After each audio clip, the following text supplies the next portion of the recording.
Na natureza, alguns animais precisam dormir em lugares extremamente perigosos. E se eu virar para o lado errado, acabou para mim!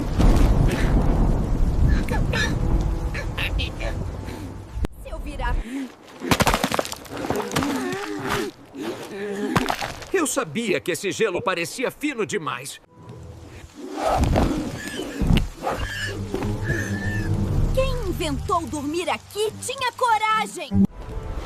Enquanto você dorme tranquilo na sua cama, esses animais arriscam a vida só para descansar.